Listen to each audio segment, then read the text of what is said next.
DRO تلہ گنگ خاور بشیر کا کہنا تھا کہ ہم نے تلہ گنگ میں انتخابات صاف اور شفاف کرائے ہیں، مطالبہ کرتے ہیں کہ سابق کمشنر کے الزامات کی آزادانہ تحقیقات کرائی جائیں۔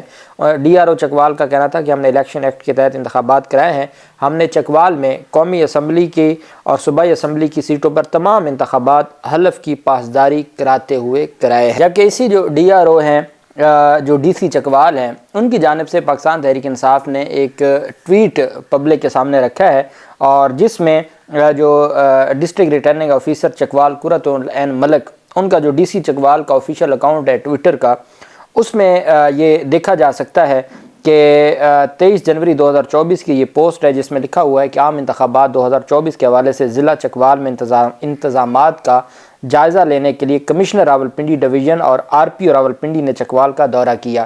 ڈسٹرکٹ ریٹرننگ آفیسر چکوال قرۃ العین ملک کی جانب سے انتظامات، تربیتی سیشنز، مانیٹرنگ سرگرمیوں، امیدواروں کی انتخابی مہم اور پولنگ سٹیشنز سے متعلقہ تمام تفصیلات بتائی ہیں۔ اب پاکستان تحریک انصاف یہ کہہ رہی ہے، اور یہ میرے خیال میں اب آپ دیکھیں جس طریقے سے چیف سیکرٹری ہے، الیکشن کمیشن تمام کی تمام جو احکامات ہے وہ چیف سیکرٹری کو جاری کرتے ہیں۔ اب چیف سیکرٹری تو کہیں پہ ریٹرننگ افسر نہیں ہوتے یا ڈسٹرکٹ ریٹرننگ افسر نہیں ہوتے، یا IG کو جب احکامات جاری کیے جاتے ہیں تو یہ وہ اتھارٹیز ہیں چونکہ ہائر اتھارٹیز ہیں۔ DC یا AC جو ڈسٹرکٹ ریٹرننگ افسر ہے یا ریٹرننگ افسر ہے، وہ انڈر ہے کمشنر کے، ان کی ترقی، ان کی تمام کے تمام معاملات جو کمشنر کے دستخطوں سے ہوتے ہیں۔ تو اس وجہ سے یہ کہنا میرے خیال میں درست نہیں ہوگا کہ کمشنر کا کوئی کردار نہیں ہوتا، یا اس کو کوئی ماننے کو تیار نہیں ہوگا کہ ایسی کوئی بات ہو۔ اب آگے ہوا کیا ہے، کس طریقے سے چیزوں کو دیکھا گیا ہے، یہ چونکہ اب ایک کمیٹی بھی بن چکی ہے۔ ہمارے ہاں فوجداری قانون بڑا کلیئر ہے، سمپل انفارمیشن کی بنیاد پر سیکشن 154 CRPC کو ہم پڑھیں تو وہاں ورڈ استعمال ہے انفارمیشن، کہ کوئی انفارمیشن، کوئی بھی شخص آ کے انفارمیشن دے کہ کہیں پہ کوئی اوفینس ہوا ہے تو آپ نے اس کو اس رجسٹر میں درج کرنا ہے، جو FIR کا رجسٹر ہے، فرسٹ انفارمیشن رپورٹ۔ FIR کو کہتے بھی فرسٹ انفارمیشن رپورٹ ہے، تو صرف انفارمیشن کی بنیاد پہ آپ FIR درج کرتے ہیں، پھر آپ انویسٹیگیشن شروع کرتے ہیں۔ انویسٹیگیشن میں وہ گناہگار پایا جائے تو پھر آپ 173 کے تحت چالان جمع کرواتے ہیں۔ اب دیکھنا یہ ہے کہ یہاں پر انفارمیشن کیا الزامات ہیں، اور اگر کوئی خود انکوائری کرنے بیٹھ جائے یا خود ثبوت مانگنے بیٹھ جائے تو پھر اس طریقے سے شفاف انکوائری میں سمجھتا ہوں کہ آئین اور قانون کی منشا کے مطابق نہیں ہو سکتی۔ تو اس کے اوپر عدالتی کمیشن ضرور ہونا چاہیے جو سارے معاملات کو دیکھے۔ اگر تو کمشنر راولپنڈی نے بڑی سادہ سی بات ہے، فارم 45 آپ لیں اور فارم 45 آپ تمام جو امیدواران تھے ان سے لیں۔ اگر تو اکثریت امیدواروں کے پاس فارم 45 وہ ہیں جو PTI کلیم کر رہی ہے، تو پھر تو اس کا مطلب ہے کمشنر راولپنڈی کے الزامات درست ہیں۔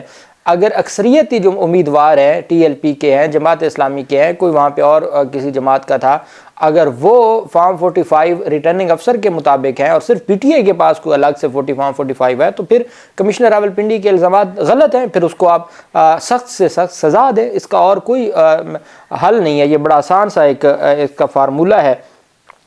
اچھا، اب ایک تفصیل شیئر کی گئی ہے، اور یہ تفصیل اسرار احمد راجپوت ہیں، یہ کرائم رپورٹر ہیں، کورٹ رپورٹر بھی ہیں، دی نیشن انگریزی اخبار سے جڑے ایک سینئر صحافی ہیں۔ اسرار احمد راجپوت کی جانب سے ایک دعویٰ کیا گیا ہے، وہ کہتے ہیں کہ RPO راولپنڈی ڈویژن، اب کمشنر اگر بیوروکریسی کا ہیڈ ہوتا ہے ڈویژن کا، تو RPO پولیس کا ہیڈ ہوتا ہے پورے ڈویژن کا۔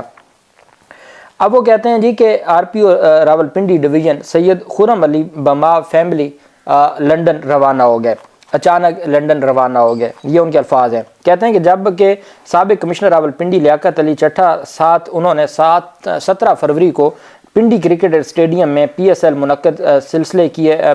کے انعقاد کے سلسلے میں انتظامات کے حوالے سے میڈیا کو بریف کرنا تھا، اور اس میں انہوں نے وہ جو پریس بریفنگ کے حوالے سے directorate of public relations Rawalpindi اس کی جانب سے میڈیا انویٹیشن آئی ہے، وہ بھی شیئر کی ہے۔ وہ کہتے ہیں کہ commissioner Rawalpindi division Liaquat Ali Chattha along with RPO Rawalpindi will hold a press conference regarding PSL arrangements at Rawalpindi cricket stadium at 1 PM۔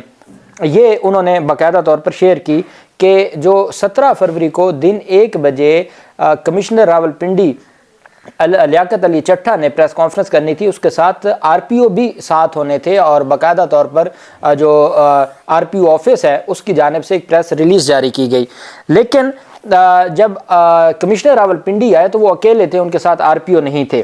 اب یہ جو سینئر صحافی ہیں اسرار احمد راجپوت، وہ کہتے ہیں کہ میڈیا کو موصول ہوا۔ اب سوال یہ جنم لیتا ہے کہ آر پی او جو کہ لیاقت علی چٹھا کے بہت قریبی سمجھے جاتے ہیں، ان کو معلوم تھا کہ کمشنر پنڈی اسٹیڈیم میں 17 فروری کو ایسا دھماکہ کرنے والے ہیں جس سے ملک ہل جائے گا، اس لیے وہ ملک سے باہر چلے گئے؟ کیا آر پی او نے اپنی نوکری بچائی ہے؟ پھر کہتے ہیں کہ میں جب R P O office staff سے رابطہ کیا گیا تو انہوں نے بتایا کہ سید خرم جو آر پی او ہیں وہ 16 فروری کو اپنی فیملی کے ہمراہ پرائیویٹ دورے پر چلے گئے رات کو۔ انہوں نے بتایا کہ آر پی او کا لنڈن یاترا کا پروگرام پہلے سے طے شدہ تھا کہ الیکشن کے بعد وہ چھٹی لے کر جائیں گے اور آر پی او 2 مارچ کو واپس آئیں گے۔ ساتھ وہ کہتے ہیں کہ جی ہمارے کچھ لوگ یہ بھی کہہ رہے ہیں کہ کوئی اور باہر بھی پریس کانفرنس ہو سکتی ہے، لیکن بہرحال وہ یہ الیج کرتے ہیں کہ کمشنر راولپنڈی کے ساتھ آر پی او راولپنڈی نے بھی پریس کانفرنس کرنی تھی اور وہ اچانک رات کو تشریف لے گئے بیرون ملک، جبکہ جو کمشنر راولپنڈی تھے ان کی جانب سے پریس کانفرنس کر دی گئی۔ اب وہ باہر چلے گئے ہیں، وہ باہر سے کوئی پریس کانفرنس کرتے ہیں، وہ کمشنر راولپنڈی کے جو خیالات تھے یا ان کے الزامات تھے اس کو تسلیم نہیں کرتے تھے یا اس کو سپورٹ نہیں کرتے تھے، اس وجہ سے وہ اس پریس کانفرنس میں نہیں آئے۔ یہ چیزیں تو جب تحقیقات ہوں گی تفصیلات سامنے آ جائیں گی۔ اللہ پاک پاکستان کا حامی و ناصر ہو۔ بہت شکریہ۔ اللہ حافظ۔ پاکستان زندہ باد۔